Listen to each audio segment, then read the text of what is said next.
Mythology Unveiled, a complete guide from Greece to Egypt, from creation to the world beyond, first published in 2016 by Robert Jones, read by Robert Jones. Chapter 1. The Mythic World is Alive. Mythology is the very breath of life. It is the essence of the world around us. Grand stories created, passed down, changed and distilled, told and interpreted over countless generations. They are the accounts of what was, the explanations for why things are, and the truth of what will be. The mythic world is as real as ours, but it exists in a different place outside of time and space. It is a world of certain possibilities where one can divine the future by looking into the past. It is a realm of pure truths where archetypal forms can be observed. Mythology is the living fantasy where we can observe and play out all the different paths our life can lead. However, these broadly sweeping statements are far from an explanation of what mythology really is. We can observe that the phenomena of mythological tales are found the world over.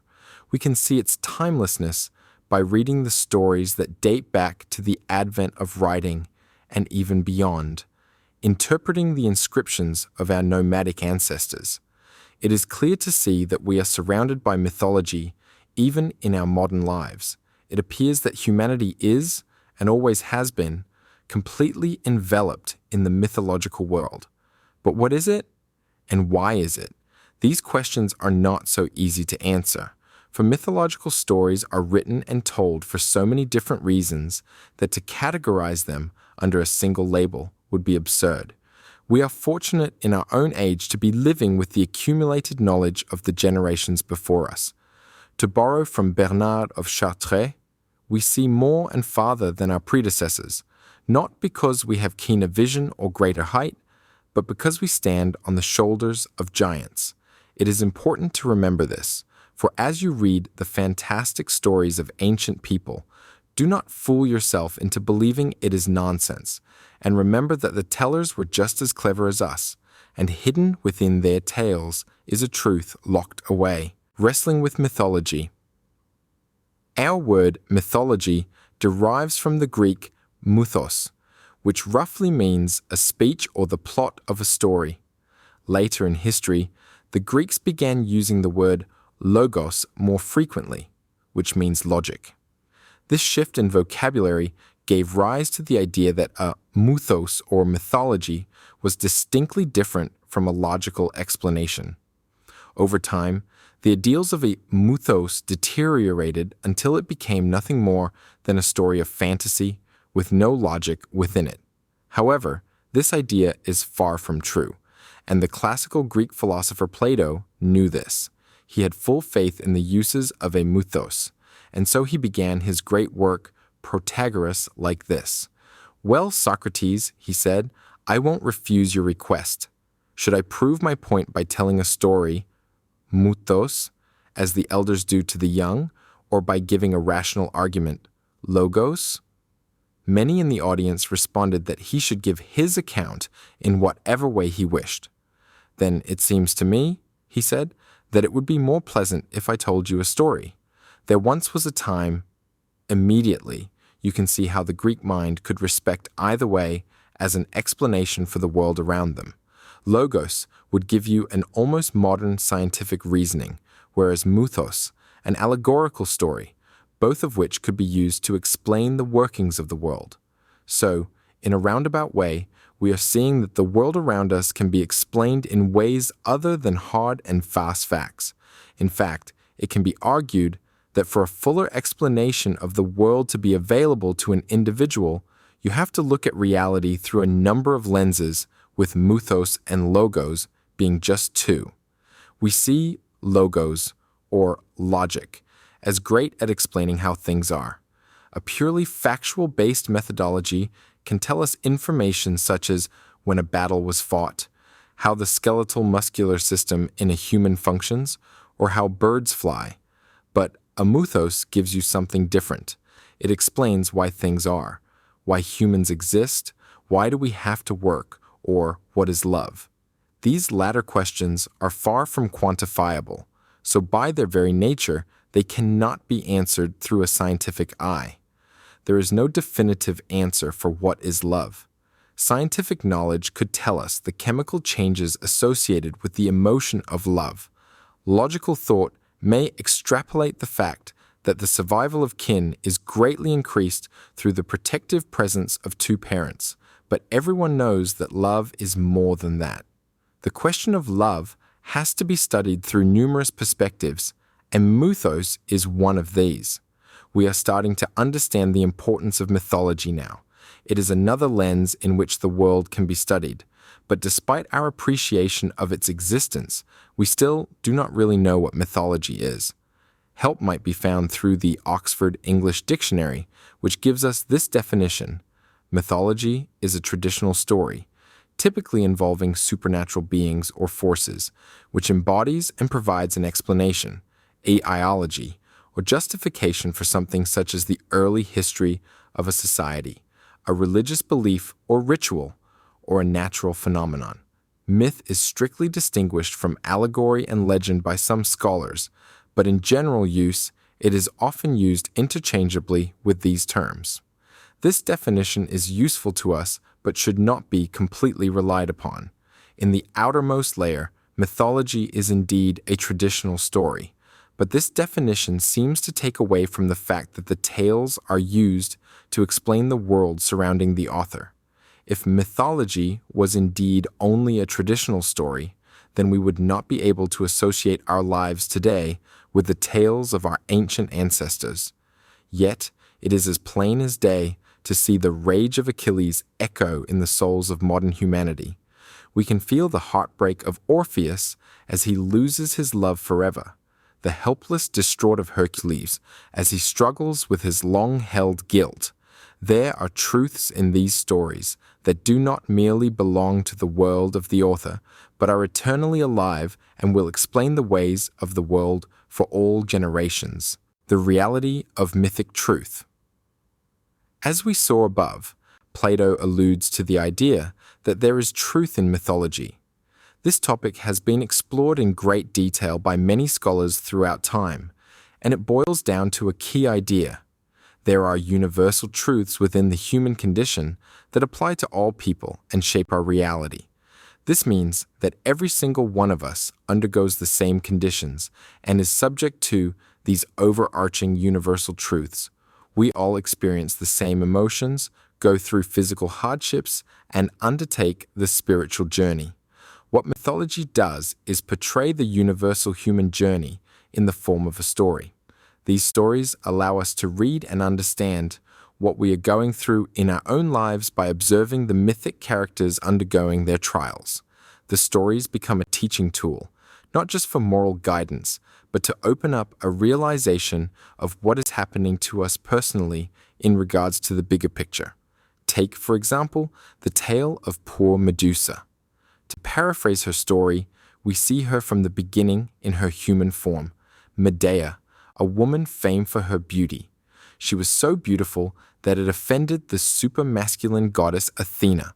So, Athena turned Medea's beauty against her, making her the monstrous Medusa with a head full of serpents for hair.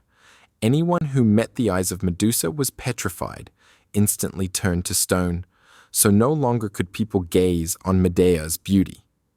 Further on, Athena sent Perseus to kill Medusa, and after cutting off her head, he returned it to the goddess, where the head was placed on her shield, retaining its petrifying power. A very fanciful story, but when you cut through it, you can see truths that we all endure. Medusa is often seen as Athena's shadow or darker side, the personality she tries to hide.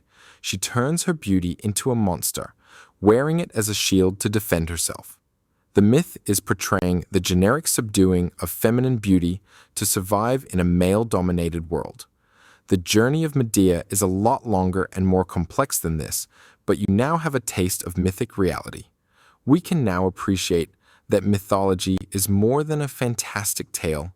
It speaks to a universal truth, the historicity of mythology.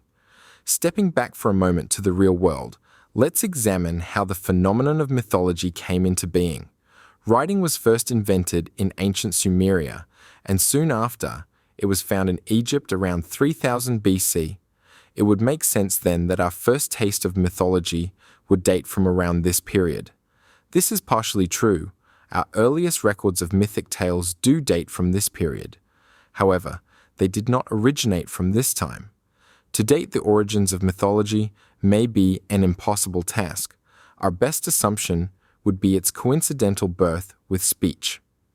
I say this because mythology is linked with the oral tradition, a fact that we still observe today, where a society passes down its mythology from generation to generation through spoken words. This tradition is worldwide. When Europeans first came to the Americas, they noted the stories told by the native cultures. The same is still seen in many parts of Africa, Asia, and Europe. The Celtic tribes of Britain had a prevalent bardic culture, and the Greek Homer compiled his epics through the same means. So we see over and over this pre-literate telling of stories and can justify the statement that mythology predates the written word. Why then were these myths being created? The answer is not easy because there are so many reasons. As an overall answer, it's because the storyteller has an idea or message that they want to convey, like a tribal chief who wants to teach his people about their origins or a football coach who wants his team to play fairly. Myths arise because society needs something to be explained to them, and because of this, we see that mythology has been created ever since mankind has existed. It is still being created today, as evident in the form of books, songs, movies, to name but a few. Why mythology is so fantastical? We have seen that myths have originated from all peoples throughout all times, expressing the human condition and providing explanations for the world around us. So, why do myths often feature fanciful characters like gods and monsters? Why not stick to using images and symbols from the real world? To answer these questions, consider how one would symbolize a man's uncontrollable rage in a story if that man was struggling with the emotion internally. You would need something fitting for him to fight that would resemble his rage. For ancient cultures, you might look for similar things in the environment, like the wild beasts in the fields, for example, the bull. Now, if this bull is a representation of human emotion, it would seem fitting to humanize it so the audience can relate. Suddenly, a bull man is created, the Minotaur. Throughout mythology, this kind of process occurs, not just in monsters, but in a great variety of symbols created to hold secondary meanings. Soon enough, the stories begin to resemble dreams more than reality. It is up to you to form interpretations to understand what the stories are really trying to convey. It should now be apparent that mythology is a world rooted in reality. It predates the written history of humanity, yet is always in a state of creation and renewal. The stories are used on different levels to convey teachings and to guide the individual on the path of life. However, mythology is not the only lens through which to observe the world. It is just another aspect of universal reality. Theseus and the Minotaur. The young man muttered under his breath as he toiled in the fields, his bronze skin glowing with sweat as he worked under the beating heat of the Mediterranean sun. Knowing no father, the burden of the home was his own, and though his youthful body could bear the brunt of rural work with ease, his heart longed for something more. Deep inside, Theseus yearned to see the world, yet his place was here in southern Greece, in a nameless village forgotten with time, tending to his aging mother. He worked hard through the day, plowing the fields as Helios guided his faithful chariot through the sky. As the sun began its descent down the western mountains, he left the field and began the trek home. This land was his, and he knew every tree, every boulder, every craggy hillside. His home was no different from anyone else's in the village, smoke lazily wafting from the chimney and light spilling out from the small window by the door. His mother worked tirelessly inside, and as he entered, she greeted him kindly. Her warm smile soon slipped away, and Theseus watched her lips tighten and eyes dance away from his. "What is it, mother? What do you have to say?" He sat down at the kitchen table and watched as she turned her back, busying herself with something in the kitchen. She had once been a beautiful woman, the daughter of King Pelos, but time had taken its toll, as it does with all, and the burden of raising a son alone had not made her path an easy one. She turned slowly and looked at her son purposefully, gazing into his eyes with motherly love. "Theseus," she began, "I've watched you grow from a boy to a man. I've seen you sweating in the fields every day, working yourself to the bone, but there is something more about you that you don't know." Theseus sat in silence, hanging on the words she said. "You have a father." She paused, giving her son space to take it in. "It is King Aegeus of Athens. He came here long ago looking for my father's counsel. He bedded me, and you were conceived, but matters in Athens forbade him to stay." She watched her son as he wrestled with what she said. His eyes seemed full of hope, his thoughts raced, but he couldn't grasp the words to ask her what he needed to know. "Your father never came back," she continued, "but he did not forget you either. Before he left, he set up a test for you and had me swear to only tell you when you were of age. Before he left for Athens, he buried his sword and sandals beneath the great boulder by the field. He claimed that if you could move it, then you truly are his son, and he would welcome you by his side in his city." She paused again, looking into her son's eyes. "Theseus, it is time." The dying sun slipped behind the craggy mountain peaks, illuminating them in a golden blaze more beautiful than any crown. Theseus knew the boulder. It was the greatest in the field, twice as tall as he and wider still. He looked upon it and marveled. Beneath was his destiny, but how on earth could it be moved? He lay his back against it and heaved with all his might. He strained and flexed his powerful thighs, but to no avail. Again, he hurled himself at the beastly rock, sweat beads rolling down his body, but the boulder would not shift. Theseus would not be beaten. But today, he could not succeed either. He returned home, his mind racing with ideas. He lay down to rest, but sleep would not come. As the morning light broke the horizon, Theseus began his task anew. He brought down his team of oxen and strapped them together. With great leather ropes, he secured the rock and hastened his animals forward. Grunting and snorting, they took the strain, but again, nothing. Theseus urged them on, and again the ropes went tight. But this time, the young hero threw himself at the rock with them, and the great stone broke free from its earthly shackles. They kept the force up, and before long, it toppled over. Theseus looked into the cavity long held captive by the boulder. A golden blade glistened in the morning sun, and leather sandals sat neatly by its side. His heart leaped for joy as he took the tokens that secured his heritage. But as he took them back to his home, his heart sank. He found his mother inside and burst out to her, "I can't just leave you, mother. Who will tend the fields? Who will protect you? My place is here, not in far-off Athens." His mother smiled, and she looked down. Her heart was full of love for her son. "You cannot stay here, Theseus," she explained. "Your place is not with me anymore. You must set out and find your place in the world." Theseus was taken aback. How could this be happening? He stalked around the small room, wrestling with the weight on his shoulders. "Why not take the sea, Theseus?" his mother begged. "It's a far safer way. The roads are dangerous, and a ship could have you in the city by nightfall. You'd be out of harm's way, and your father may have advice for you." Theseus shunned the idea. How could he prove his worth if all he ever did was avoid danger? "No," he explained. If he had to leave, he would go by land and make a name for himself that would reach his father's ears before he did. The two stood in silence.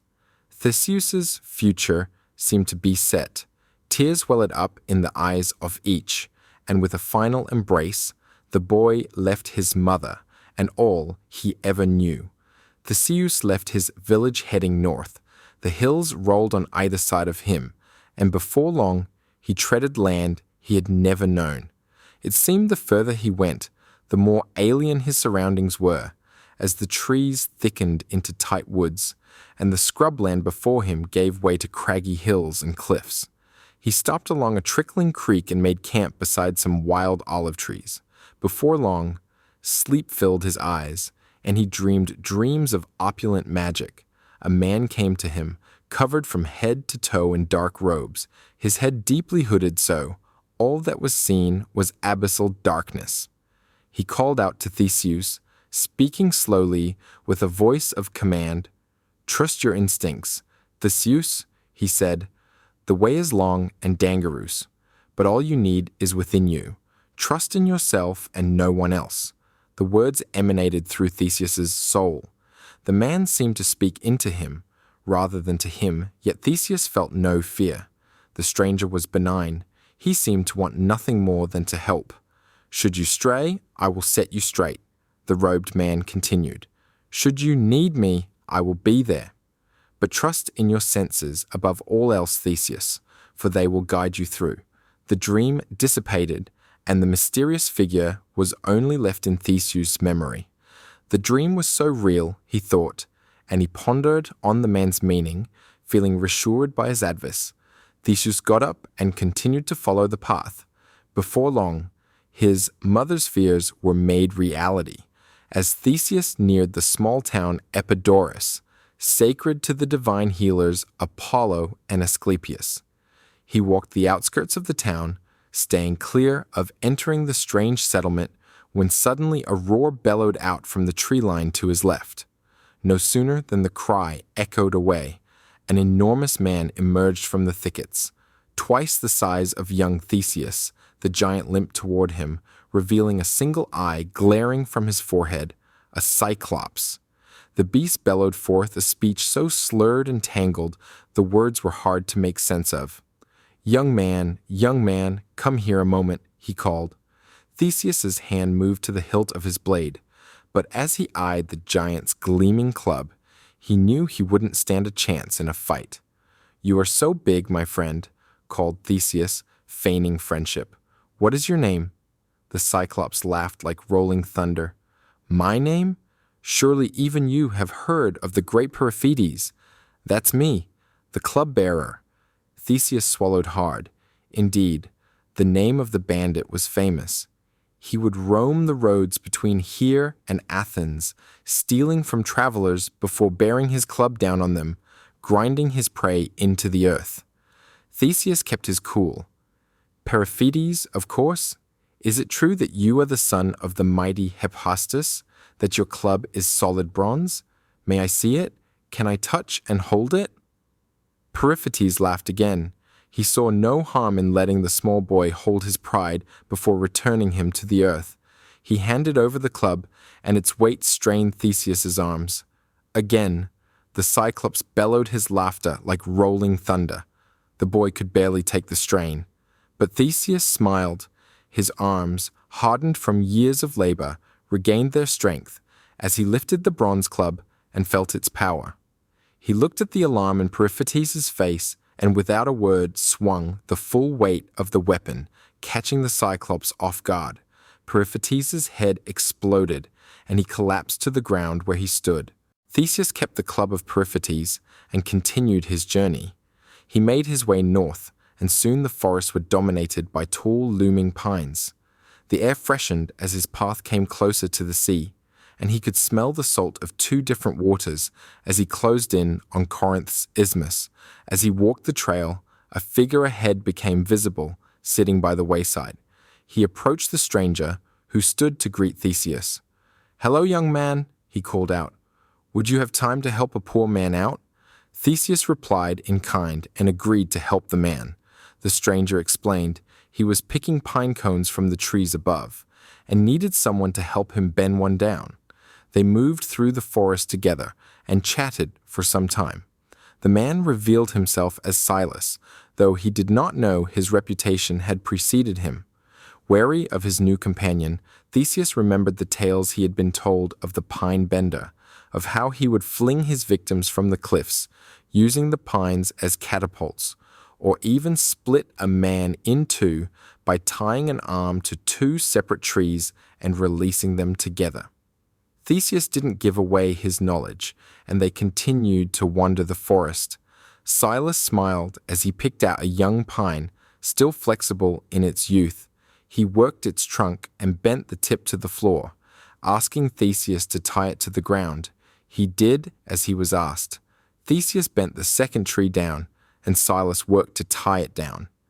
As the stranger pressed his weight on the tree, Theseus let go. The man screamed but held on, pushing his weight down to keep the pine from flinging away. Theseus cried out, knowing the bandit's game was up, and called him out for all that he had done. Silas begged for his life as Theseus strapped each hand to the opposing pines. As he released them together, the trees arched up and flew apart from each other, ripping Silas down the middle, leaving two bloody halves hanging harmlessly in the fresh sea breeze. The journey to Athens continued, as did the challenges to Theseus's life. North of the isthmus, he dispatched Phea's Crommyonian sow that was ravaging the region. Traveling along the cliffs of Megara, he outwitted the bandit Scyron, presenting him with the same fate he had given his victims as he tumbled toward the craggy rocks in the sea below. Theseus kept traveling and eventually came to Eleusis, ruled by the sadistic king Cercyon. The king met Theseus on the road, as he did with all travelers passing through his township, and offered him the same deal he gave to all the others. "You must wrestle me," he explained. "If you win, I will be sacrificed, and you will take my kingdom. But if I win, you will be sacrificed to ensure a prosperous year." There was little choice for Theseus. He had to wrestle, but Cercyon was famously strong, the son of Poseidon. The two began their dance of death, and before long, Theseus's fears were proven true. There would be no way for him to overpower the king. They grappled and locked for hours, but Theseus could not keep his man down. He tried something new. Cercyon bore down on Theseus, taking the advantage, but the boy used his wit. He shifted his weight and used the king's own strength to throw him weightlessly over his shoulder. Cercyon winded himself on the fall down, and Theseus won the match using his brains rather than his brawn, and received the kingdom of Eleusis as his reward. Before reaching Athens, Theseus encountered one last challenger, Procrustes the Stretcher. Procrustes offered Theseus a bed for the night, a well-earned respite for a weary traveler, but Theseus had heard of the villain's tricks and was wary of the offer. Instead, he forced Procrustes into his own torturous trap. Strapping the man down, Theseus began sawing his legs off to have him fit his own bed, and killed the man without further ado. Like each of his challengers before him, Procrustes was outwitted by Theseus and easily dispatched, and so, after 6 victories and a long journey, Theseus was free to enter Athens and his father's home. The trials had opened Theseus's eyes to the hostility of the world around him. He entered Athens, and indeed, his name had found its way here long before he did. The city was huge and bustling with people coming and going, a sight very unfamiliar to the young man. He kept his true identity quiet, but found his fame had brought him to the king's court anyway. Here, he dined with Aegeus, who begged for him to tell his stories over and over, and his wife Medea, who leered in disgust at the young hero. For Medea knew who Theseus truly was, and feared he would take the inheritance of the throne from her own son. The night went on, and Medea leaned over to Aegeus, whispering in his ear, "My king, if the boy is who he says he is, and is this great hero, send him to Marathon to slay that Cretan bull that lays waste to the land." The challenge was put forth, and at once Theseus left to dispatch the menace. Once he had left, Medea spoke at length of how Theseus had come to steal the throne, and that Aegeus should be wary. Days passed, and the king and queen agreed to poison the young hero should he return alive. One morning the townspeople cried out in joy. Theseus marched through the Athenian gates with the hulking Marathonian bull slumped across his shoulder. Again, the king invited him to feast with him and tell the tale of his great feat. At dinner, the preparations were made. As Theseus told his tale, Medea poured him poisoned wine. He took the glass, but in his animated telling of how he overcame the bull, Aegeus noticed something strapped to the boy's belt. The glimmering gold sword shone out to him, and the craftsman's work became clear. He peered down, and indeed the leather sandals were his. This was his son. Theseus lifted the cup to drink, and in those seconds Aegeus slapped the wine away, cried out in joy and distress, and turned on his wife. Medea had fled. Aegeus smiled at Theseus and greeted him anew as his son, and the two made up for lost time. Weeks passed, and Theseus tended to the roles of a heroic prince, doing his father proud. He had seemed to finally have found a place in the world, and his new position led a myriad of potential wives to pass his way. Theseus lost himself in the loves and lusts and desires of his heart, but could find no woman that truly satisfied his craving. Each lover was more beautiful than the last, but Theseus found them lacking in one way or another. On one of the nights, after his lovers had left and he lay alone, sleep troubled young Theseus. He dreamed of a terrible world of burning flames and putrid smells where his senses were tortured by the onslaught of filth. As he stood weeping, the robed stranger appeared to him. "Why do you weep, Theseus? Have your senses been overwhelmed? Can you not trust them to see what is real anymore?" Theseus answered the man in turn, explaining his desires and loss of reason. He could no longer find satisfaction. "Can you not see the truth, Theseus?" asked the man. "All things in this world are a delight, but you poison them with your incessant need for more. You are your own ruin, Theseus. You must humble yourself." Theseus wept, waking himself from his nightmare. The morning sun's rays pierced the skies, and he set out to find his father's counsel. He found Aegeus atop his cliff top, watching the sea. His father's eyes were deeply troubled, and something most peculiar appeared on the horizon. The two watched for some time as the silhouettes of black sails became clearer to their eyes. "Minos?" whispered the king. 7 years already?" "What is it, father?" pressed Theseus. "What worries you so? Surely you are not fearful of these pirates?" Aegeus sighed deeply and looked at his son. "They are not pirates, my boy. Across the sea, there is a land far away, with people far greater than we. For years they come and pick the best of our youth, sailing them away in their black hulls. There is nothing we can do, nothing you can do. They will make port, and we will deliver them youths who will be taken away for their rituals. They take them back to their island land and deliver them to their monster. Put it out of your mind, Theseus. This is the way it is." Theseus raged. He raged at his father's haplessness. He knew he could fight the beast and free Athens and Greece from the tyrannies of these people. He begged to be volunteered, but each request was denied. Theseus kept it up. How could he be great if he were held back?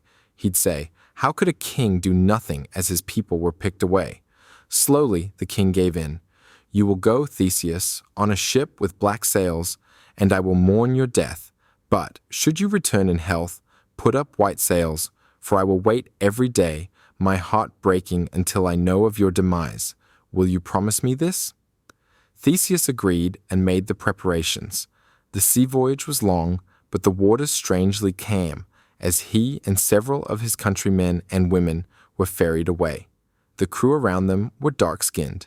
They spoke a strange language and slurred awful Greek when an order was needed.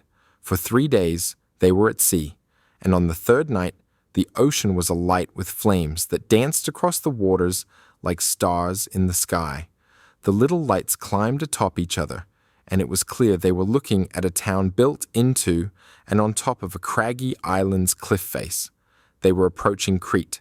The ships made port, and the human cargo was forced on shore. The sailors led them in a parade up the street into the main town. The alleys and roads were lined with people, and a great calamity filled the ear as if they were the prized guests of a great festival. The winding streets led up to a center filled with even more alien faces, and the captives were pulled in front of a stage from where a man of some status stood and spoke out his alien tongue to the thronging crowd. Theseus took it all in his stead. His father had told him what would happen, the strange customs and what it all meant. His voice echoed in his memory. The Minoans are an old people, Theseus. They are full of customs and traditions older than any of our ancestors, older than Greece itself.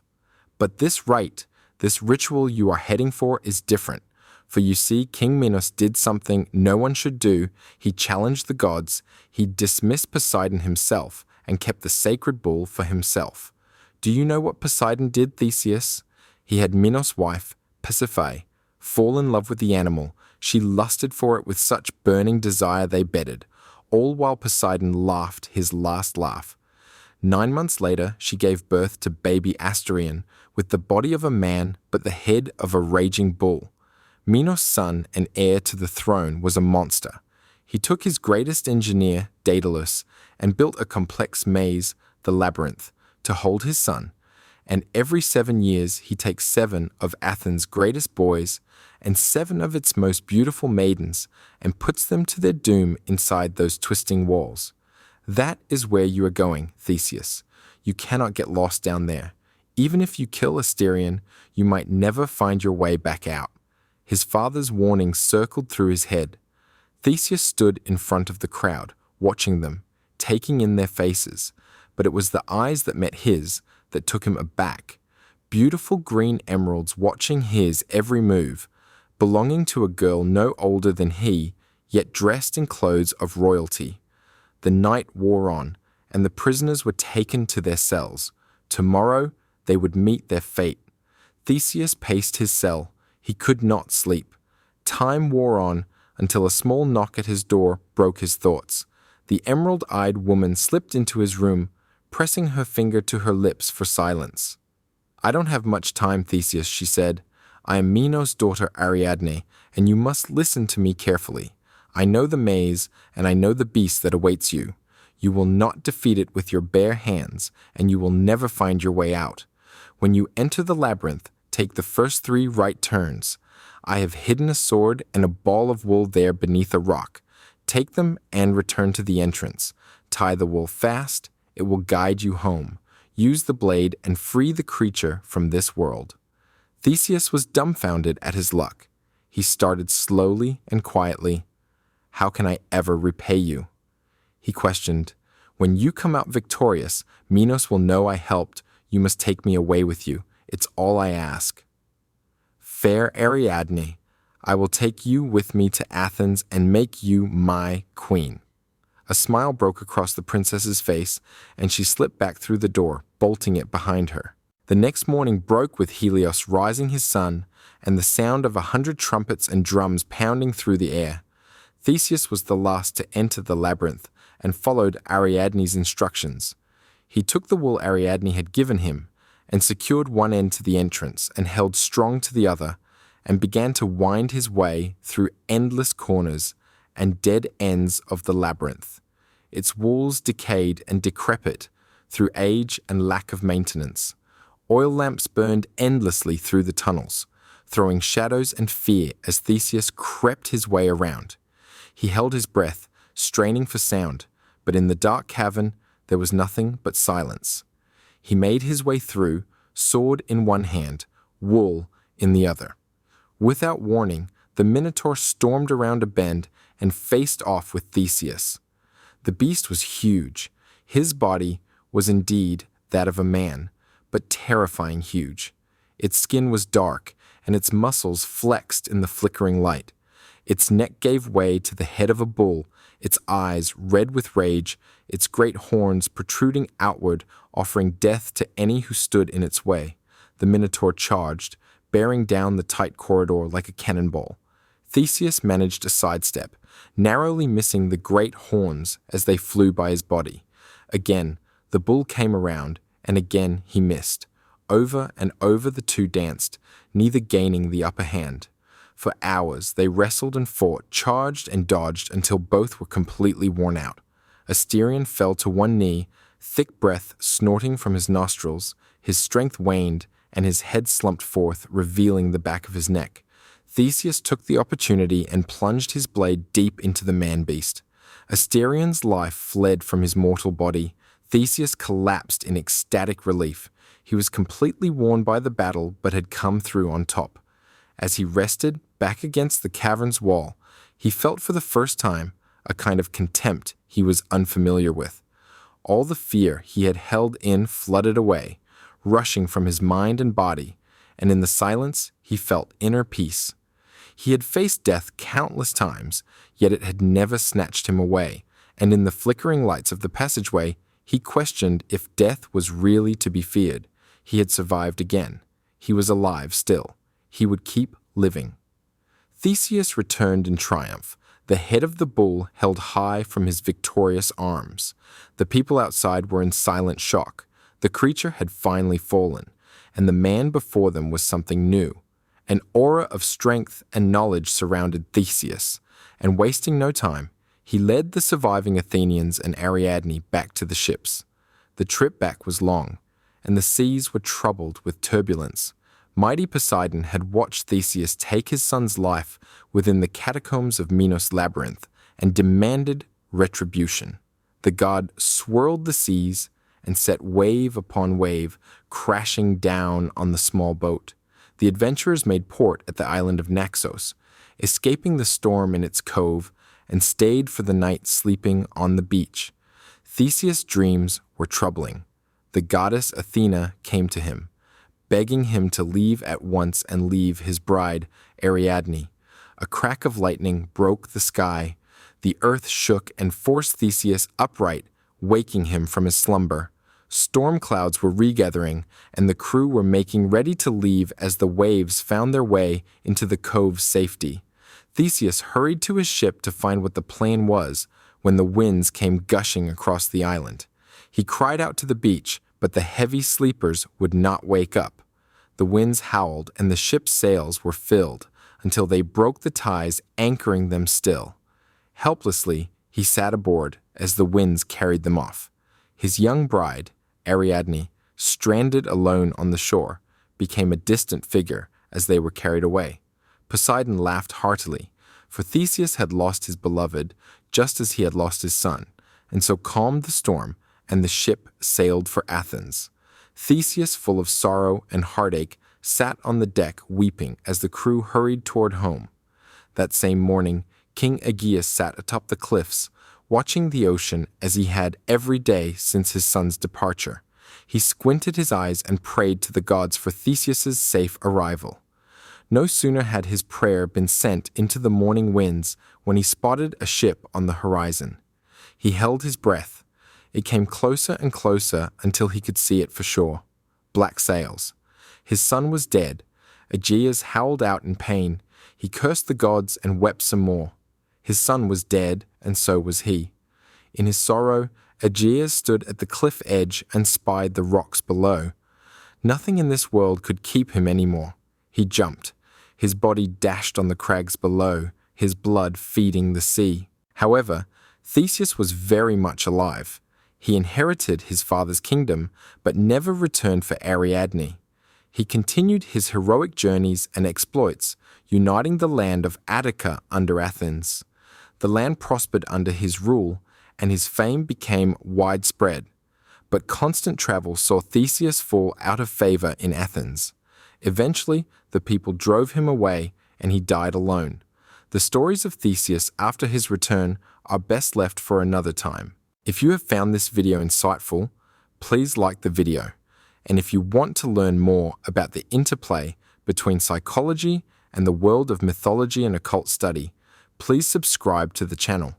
If you want to help support me as I make free and accessible content like this, I would greatly appreciate you joining me on my Patreon. There is a link to it in the video's description. If you would like to work with me on your own personal, spiritual, and psychological journey, There is a link to how you can do that also in the description.